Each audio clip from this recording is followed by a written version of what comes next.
Welcome back to Weekend Spectrum. The authorities in China and Japan are trying to diffuse tensions from rising as a result of sea dispute which both countries are claiming to be theirs. As we hear in this report, residents are not ruling out anything in the dispute. No sooner had Chinese activists arrived on this deserted island to plant their flag than they were arrested by Japanese officials. The island's part of an archipelago known by Japan as Senkaku. They control it, but China and Taiwan, who call it Diaoyu, also stake a claim to it. The island is rich in fish and potentially harbours hydrocarbons. It's now also at the heart of a diplomatic row. Japanese authorities arrested 14 Chinese activists who are now being held in Okinawa for questioning. They just had time to deliver their message. Japan, get out of Diaoyu. Diaoyu is the territory of the Chinese people. The activists chose to stage their protest on the 15th of August, the same day Japan surrendered in 1945. China's criticized Japan's actions and is calling for the activists' immediate release. Meanwhile, Chinese demonstrators gathered in front of the Japanese embassy to voice their opinions on the matter. Why were Chinese people able to defeat the Japanese suckers after 8 years of war? It's because Chinese people are not afraid of sacrificing our lives, because we never give up one piece of land. This spirit has helped us achieve the prosperity you are seeing today. We are proud of our country. On Tuesday, Japan said it was considering deporting the activists for landing without authorization. The United States has urged the two nations to resolve the conflict peacefully, refusing to take sides. In 2010, relations between China and Japan sunk to a low after the arrest of a Chinese trawler captain accused of ramming 2 Japanese patrol vessels in the area.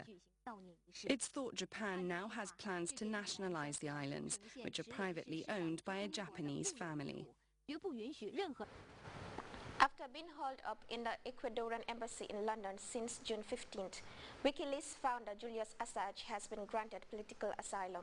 CNN's Christine Lu South and Atika Sabab have been discussing the political ramifications of the rising controversy of a man who is facing extradition charges in Sweden. Be extradited onto the U.S. if the U.K. gives him to Sweden, and that the U.S., quote, would not give him a free trial. Now, Assange, he has been in the Ecuadorian embassy in London since June after he put in that request for political asylum. The Ecuadorian foreign minister, we also heard him angrily addressing the British government. The British Foreign Office earlier said that the U.K. has a legal duty to extradite Assange even if he is granted political asylum.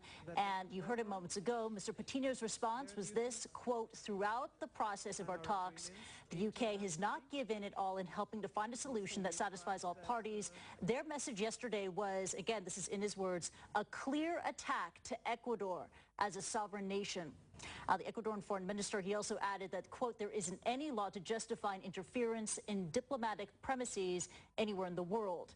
Now, again, Julian Assange, he has been granted political asylum by Ecuador. He has been holed up in the Ecuadorian embassy in London since June, requesting political asylum, and he has been granted that. It's not clear if the UK will allow him to leave. Artika Schubert, she is reporting outside the Ecuadorian embassy in London, and she joins us now. Natika, first, has the news reached there? Because I know that there are a number of protesters and Assange supporters there. Of protesters, and there was a little bit of celebrating earlier when it certainly seemed like Ecuador is building the case for granting asylum, but it's not clear if that fundamentally changes the situation at the moment. It may be good news for Assange and his supporters that he's been granted asylum by Ecuador, but he's still stuck inside the embassy there, and there's no indication that even though he has been granted asylum, that if he steps out, he won't be arrested by British police. And this is the dilemma that's still out there. Now, Ecuador has pointed out, they say that they feel that Britain has not been helpful. They have asked Sweden to question Assange inside the embassy. That has been rejected by Sweden. And just to remind you, the allegations that he faces are basically allegations of sexual assault, of unlawful coercion in Sweden by 2 different women. So he has not been charged with anything yet. He's simply wanted for questioning. questioning. So even if he has been granted asylum, it doesn't resolve this problem that he, one, needs to be questioned by Sweden. He can't leave the embassy, and it's not clear even if he does somehow leave the embassy if he won't be arrested by British police and extradited to Sweden. So even with this asylum granted, it doesn't clarify anything in terms of where Assange stands legally.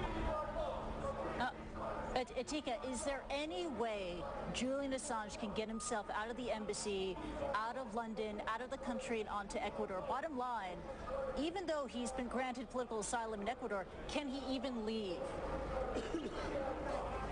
I think the short answer to that is no. There are possible ways. For example, Ecuador could make Julian Assange a diplomat to the United Nations, but that's a very long and involved process. This would give him enough diplomatic immunity, for example, to leave the country. But again, these don't seem like feasible options. If he simply leaves on his own, if he just walks out the door, then he's on British soil and British police could arrest him. So it means that effectively, even though he's been granted asylum in Ecuador, he can't leave the embassy. There's no way for him to get to Ecuador without crossing over into British soil and facing arrest. All right, fascinating case. What's going to happen next? It's all up in the air. Tika Schubert joining us live for this breaking story. Thank you very much, Adi. That's Weekend Spectrum this week. Join us next week for a brand new edition of the program. On behalf of the production team, we say Eid Mubarak to you all.